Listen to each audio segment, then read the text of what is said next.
नमस्कार बंधुरा welcome to my channel Rakhi kitchen centre. आज के आमी चले एसेছি আবারও একটি নতুন রেসিপি নিয়ে। তো আজকে আমি একটি স্ন্যাক্সের বা জলখাবারের রেসিপি বানাবো। তো আমাদের এই রেসিপিটি যদি ভালো লেগে থাকে তাহলে বন্ধুরা প্লিজ আমার চ্যানেলটিকে সাবস্ক্রাইব করবেন এবং পাশে থাকা বেল আইকনটিতে ক্লিক করে রাখবেন। তো বন্ধুরা দেখুন আমার বাবু সিলেটে অন্য দিনের মতো লিখে রেখেছে আজকে আমি কি রেসিপি বানাবো। তো আপনাদেরকে সেটা আমার বাবু বলবে যে আজ আমি কি রেসিপিটা বানাবো।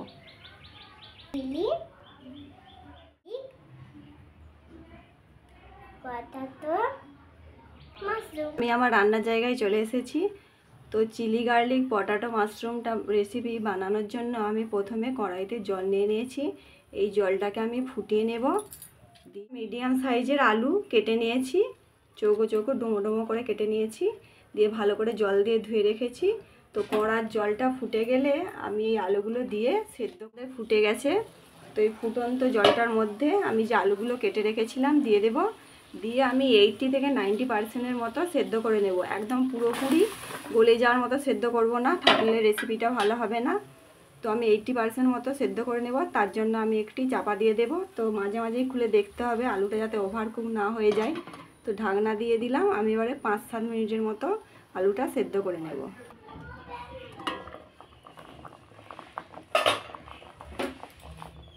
দেখুন বন্ধুরা আমরা এবারে দেখে নেব আলুটা কতটা সেদ্ধ হয়েছে। এইভাবে চামচ দিয়ে কেটে দেখলাম পুরোটাই কাটা হয়ে যাচ্ছে, মানে আলুটা আমাদের সেদ্ধ হয়ে গেছে। এবার আমরা আলুটা ছেঁকে নেব জল থেকে। এর থেকে বেশি আর সেদ্ধ করব না। জল থেকে ছেঁকে একটি পাত্রে তুলে নেব। এইভাবে একটি ছাঁকনি নিয়ে ছেঁকে ছেঁকে আমি পাত্রে তুলে নেব যাতে জলটা না থাকে। সমস্ত আলুগুলোকে আমি একটি পাত্রে তুলে নেব।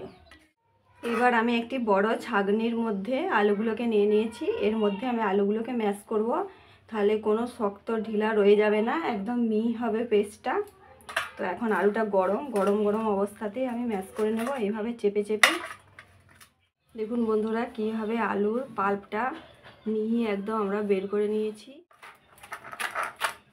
বন্ধুরা আমি আলুটাকে ভালো করে ম্যাশ করে নিয়েছি। এই পাত্রে আমি আলুটাকে নিয়ে নেব। এই আলুটা দিয়ে এবারে আমি একটি ডো বানাবো।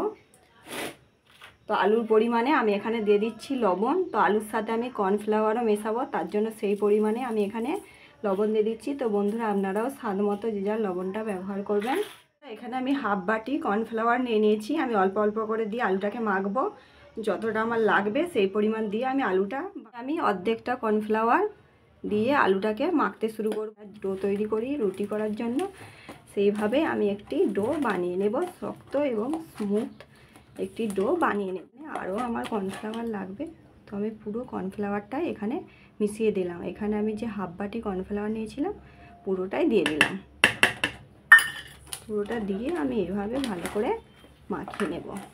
দুটো বড় সাইজের আলুর জন্য এখানে আমি নিয়েছিলাম একটি মিডিয়াম সাইজের বাটির হাফ বাটি কর্নফ্লাওয়ার। এটা আমি ভালো করে মেখে একটি ডো তৈরি করে নেব। বন্ধুরা আমি এখানে একটি ডো তৈরি করে নিয়েছি। আমার ডো তৈরি হয়ে গেছে। এবার আমি এই ডোটা থেকে লেচি কেটে নেব, গোল গোল করে লেচি কেটে নেব।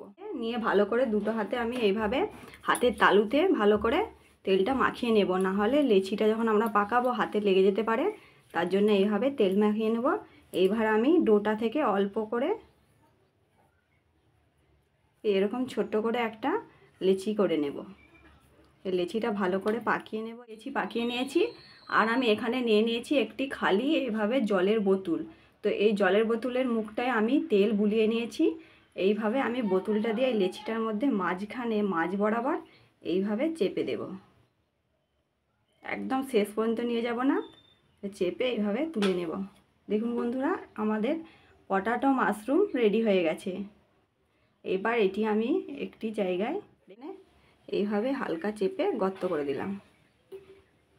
এইভাবে আমি বাকিগুলো বানিয়ে নেব।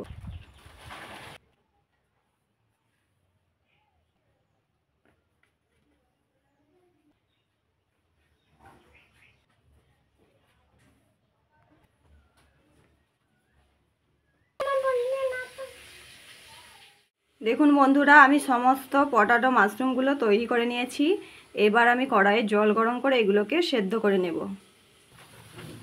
তো বন্ধুরা, আমি এখানে কড়াইতে জল দিয়ে ফুটতে দিয়ে দিয়েছি। জলটা ফুটতে শুরু হয়ে গেছে।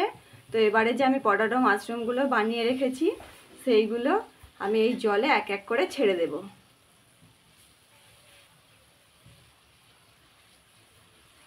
এইভাবে আমি এক এক করে দিয়ে দেব।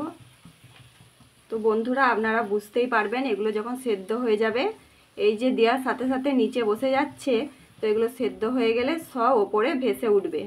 তাহলে আপনারা বুঝতে পেরে যাবেন যে পটাটো মাশরুমগুলো সেদ্ধ হয়ে গেছে। দেখুন বন্ধুরা, আমি সবগুলোই দিয়ে দিয়েছি। এইবারে আমি সেদ্ধ করে নেব। মাশরুমগুলো একে একে ভেসে উঠছে। তো এইভাবে সবগুলোই যখন ভেসে ওপরে উঠে যাবে, তখন আমি এগুলোকে জল থেকে ছেঁকে তুলে নেব। সমস্ত মাশরুমগুলোই জলের ওপরে ভেসে উঠে গেছে। এইবার আমি তুলে নেব একটি পাত্রে। এইভাবে একটি ছান্তার সাহায্যে এইভাবে জল ঝরিয়ে আমি তুলে নেব। মাশরুমগুলোকে আমি একটি পাত্রে তুলে নিয়েছি। তো আমি এই একটি পাত্রে নিয়ে নিয়েছি ঠান্ডা জল। এতে আমি বরফের কিউব দিয়ে রেখেছিলাম। তো বরফের কিউবগুলো জলের মধ্যে গলে গেছে। এইবার আমি মাশরুমগুলোকে এর মধ্যে দিয়ে দেব। মাশরুমগুলোকে আমি ঠান্ডা জলের মধ্যে দিয়ে দিয়েছি। এইবারে 5 মিনিট এর মধ্যে রেখে তুলে নেব। পটাটো মাশরুমগুলোকে আমি ঠান্ডা জল থেকে ছেঁকে একটি পাত্রের মধ্যে তুলে নিয়েছি। তো এবারে আমি সসটা বানিয়ে নেব। প্রথমে আমি দিয়ে দিচ্ছি 2 চামচ পরিমাণে টমেটো সস।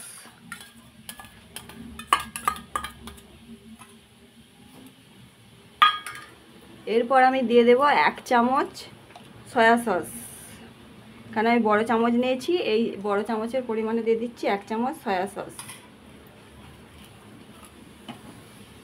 আর আমি দিয়ে দিচ্ছি এখানে 1 চামচ চিলি সস।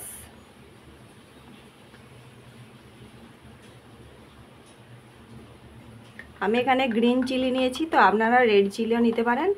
দিয়ে দিলাম 1 চামচ পরিমাণে চিলি সস। তো আমি এখানে 1 চামচের মতো চিনি আছে, আমি এখানে অ্যাড করে দিচ্ছি 1 চামচ গুঁড়ো চিনি। এখানে আমি রেখেছি বাদামকে রোস্ট করে গুঁড়িয়ে রেখেছি। আমি একদম মিহি করিনি, একটু হালকা গুঁড়িয়ে রেখেছি মুখে যাতে একটু পড়লে স্বাদ লাগে। তো আমি এটাও অ্যাড করে দিলাম। এটাও আছে 2 চামচ পরিমাণের। এবার আমি দিয়ে দিচ্ছি চিলি ফ্লেক্স। আপনারা যেমন ঝাল খান সেই পরিমাণে এটা ব্যবহার করবেন। দিয়ে দিচ্ছি 1 চামচ। ভালো করে মিশিয়ে নেব ভিনিগারটা সমস্ত উপকরণের সাথে। এখন আমাদের সসটা কমপ্লিট হয়ে গেছে। এখানে আমি একটি তাওয়ায় বসিয়ে দিয়েছি। দিয়ে আমি দিয়ে দেব সামান্য পরিমাণে তেল দিয়ে দিচ্ছি। তেলটা গরম হয়ে গেলে আমি যে রসুন কুচিয়ে রেখেছি, দেখুন বন্ধুরা, এখানে আমি রসুনের কিমা করে রেখেছি একদম ছোট ছোট করে। এইগুলো আমি তেলের মধ্যে হালকা ভেজে নেব।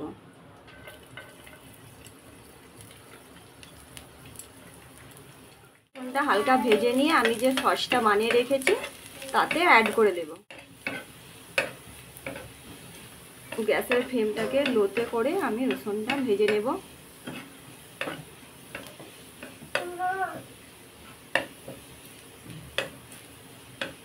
রসুনটা ব্রাউন কালার হয়ে গেছে। এবার আমি গ্যাসটাকে বন্ধ করে দেব। এখানে আমি যে সসটা রেডি করে নিয়ে নিয়েছি। তো আমি যে রসুনটাকে তেলের মধ্যে হালকা রোস্ট করে রেখেছি সেটা আমি এর সাথে অ্যাড করে দিলাম। মিশিয়ে নেব। মিশিয়ে নিলাম। এই সসের মধ্যে এবারে আমি যে পটাটো মাশরুমগুলো বানিয়ে রেখেছি এই পটাটো মাশরুমগুলোকে আমি দিয়ে দেব।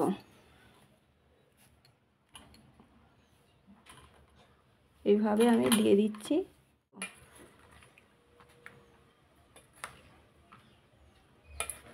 এইভাবে আমি মিশিয়ে নেব সসের সাথে সমস্ত মাশরুমগুলোকে।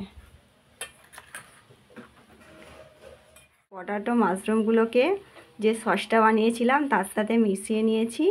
আমাদের চিলি গার্লিক পটাটো মাশরুম একদম রেডি হয়ে গেছে পরিবেশনের জন্য। এবারে আমরা টেস্ট করে দেখব যে কেমন।